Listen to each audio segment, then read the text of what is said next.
For these poblano chicken and cheese enchiladas, you will need a rotisserie chicken, 8 tortillas, a block of Monterey Jack cheese, a quarter cup of flour, 3 to 5 garlic cloves, 2 large poblano peppers, 3 tablespoons of butter, 1¼ cups water, 1¼ cups milk, and a large bunch of cilantro. So the first thing I'm doing is getting 2 tablespoons of butter, melting in a deep saute pan because I'm going to add some liquid to it to create my green sauce. And then I've got 2 really big poblano peppers here, and I'm just cutting around to get the seed chunk out of there. And then I'm going to dice these up. I'm not going to worry too much about the size of them. The whole sauce is going to get pureed, so you can be sort of careless in your cutting, although it is always good to practice your knife skills, so this might be a good time to do that. So you saw when I was cutting up the pepper, I tried to keep the seed pods together, but there's a few random ones that I'm getting rid of. And then I'm just going to do long strips and then cut it into chunks. Again, it's just enough so that it can soften.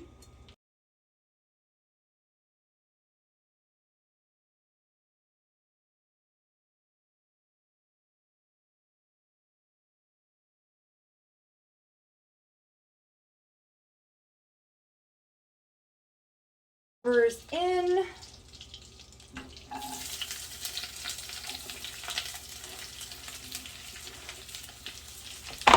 Give that a stir. We're going to do a sprinkle of salt as well because that helps break down food quicker, draws the moisture out of it, helping it soften.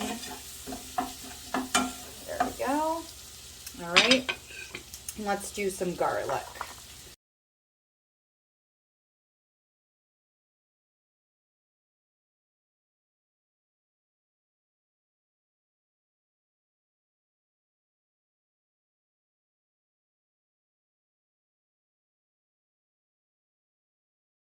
And while that is cooking down, turn our heat down just a touch there, I'm gonna pull some chicken from a rotisserie. So I did just pop after work and grab this.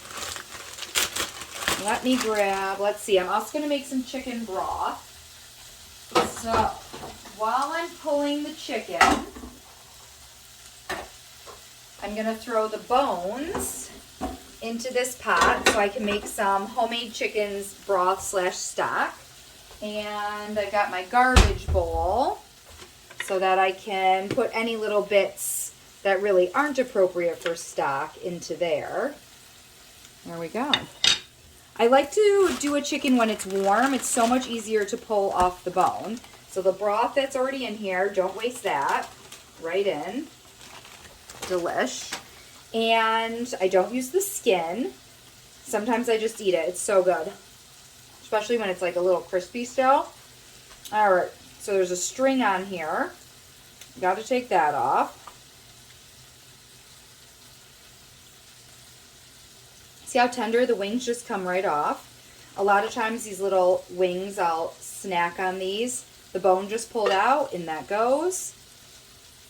This little bit of meat that's on here, I'm going to set that in a pile to the side, bone into the pot.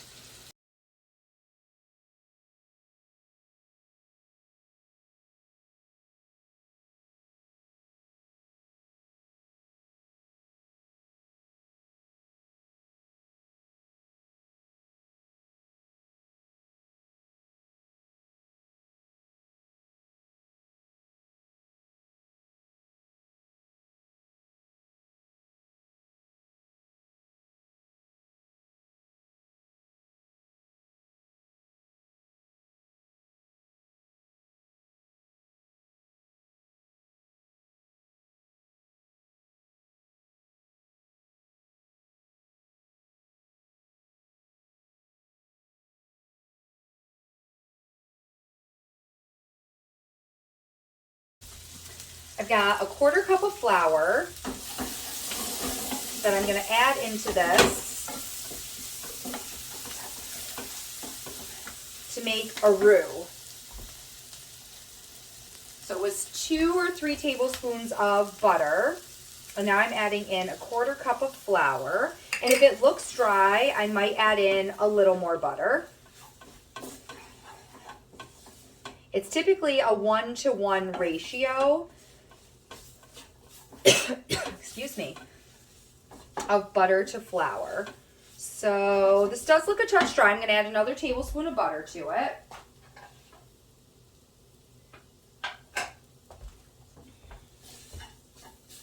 There we go. So I want to make sure the flour actually browns and cooks in the fat. Raw flour is not very tasty. And this is getting pureed. If you have an immersion blender, you can do it right in here. If you have like a countertop blender for making smoothies, or even if you have the deluxe cooking blender, which even I don't own, you can puree it in that.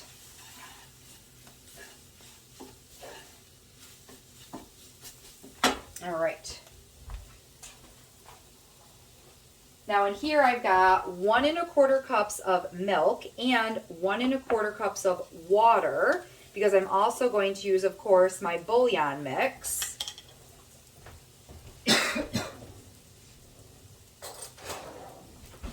So it was 1 1/4 cups of water. So I'm going to do a generous dollop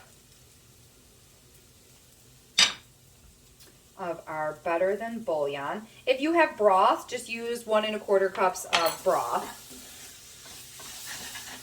All right, that flour looks pretty good. All right, we're gonna go ahead, add our liquid in, and then just stir, stir, stir to dissolve the flour. And this will come up to a simmer and it's gonna thicken. And then we'll puree it. So while that is coming to a simmer, I'll go back to picking the chicken. I finished picking the chicken and our sauce came up to a simmer. You can see it's thickened up nicely. I'm gonna dump it into my blender to puree. Again, you could use a food processor, an immersion blender. I bet you could even do this in the manual food processor. It's pretty warm though, so you want to be careful that it doesn't splash up on you or that steam doesn't escape whatever system you're using and burn you. So I'm just trying to scrape all the deliciousness in there. I'm actually going to get out a spatula, a rubber spatula. My sister and I were having a conversation about this. Whether it's called a scraper or a spatula, and I'm like, I call it a rubber spatula or even just a spatula, and then I call the other thing like a pancake turner, or I might even just call the metal ones spatulas as well. I think they're just, I know they all have official cooking names, but man, there we go. In with that.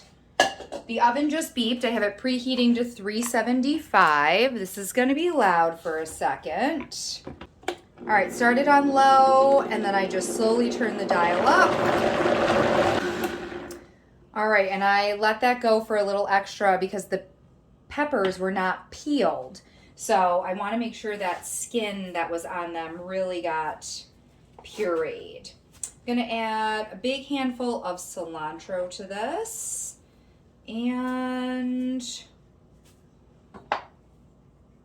I'll spin it and then taste it and see if it needs any salt or lime juice. Actually, you know what? We could probably add the lime juice right now. Oh, this lime seems not so hard and crusty. When the limes get old, they start to get really hard. This one's, it's like a week in. There we go. Let's get some lime juice. I'll just add a nice little citrusy punch, brighten up our sauce a bit. I'll start with a half and then taste and see if it needs more than that. And then I'm going to reverse, do the other way, really squeeze every last drop out of there. All right, yum. Get that out of the way.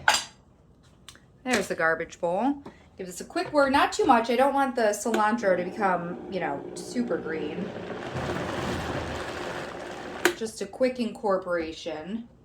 Ooh, that is steamy. All right, let's taste this with the spatula. See if it's so spicy I can even eat it. It is spicy. Ooh, Seth's gonna be so happy with that. Does need a little salt though. Holy guacamole. Yowzers. Whew. Spicy, spicy. But when it's mixed with the chicken and the cheese and it's on the tortillas, it's gonna be great. And actually I could see that there's the cilantro pieces are still pretty big in there, so I am gonna let it whir just for another second.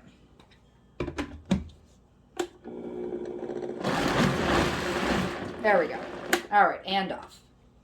All right, sauce up here. Get the cilantro out of the way. Get this up on shelf. Lid into the sink.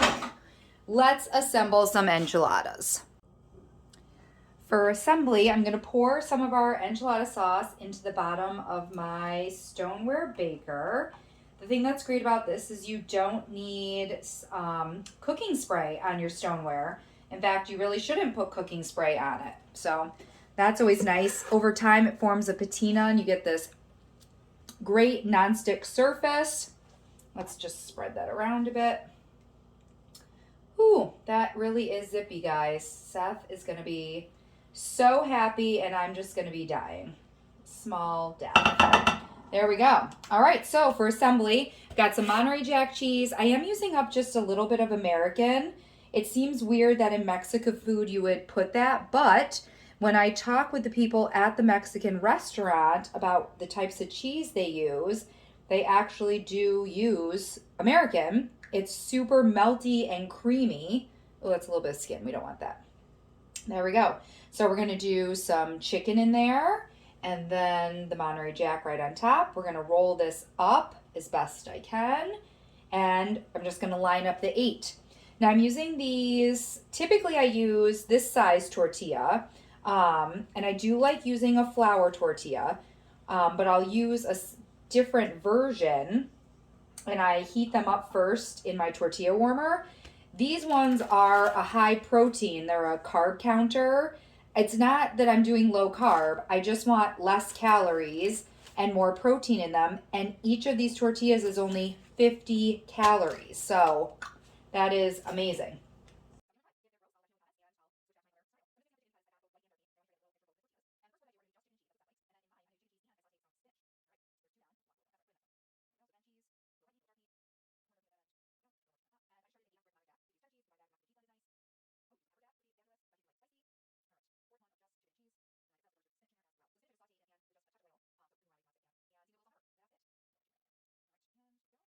In there.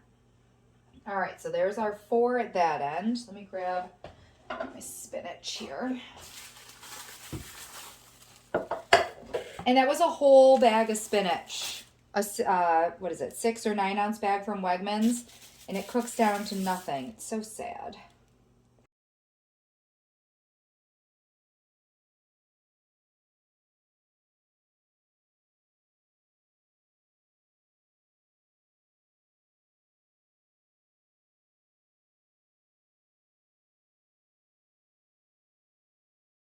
And once I've wrapped all these, I'm going to dump the rest of the sauce over the top.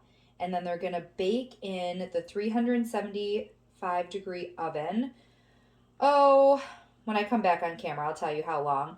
I sprinkle just a little bit of the last bit of cheese over the top. So when it gets like bubbly and brown, I call it done. Everything's cooked. You're just wanting it to get heated all the way through and melt the cheese inside the enchiladas.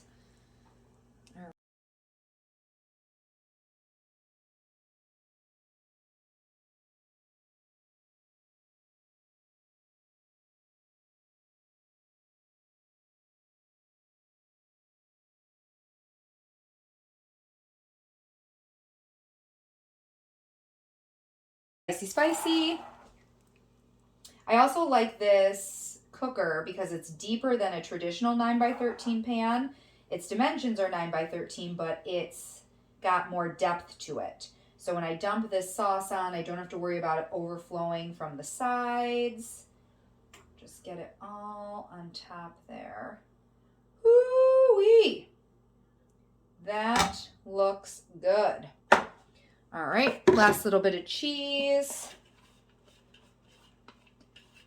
Oh, get the stuff on the counter too. Waste not, want not. There we go. So do a nice little line of cheese right down the middle. Very fancy restaurant style looking here. And into our 375-degree oven till the edges are bubbly and the cheese on top has browned a bit. These took about 25 minutes in the oven, and then I let them rest on the counter for 5 minutes. I serve these with a big dollop of sour cream, some diced avocado, and fresh cilantro.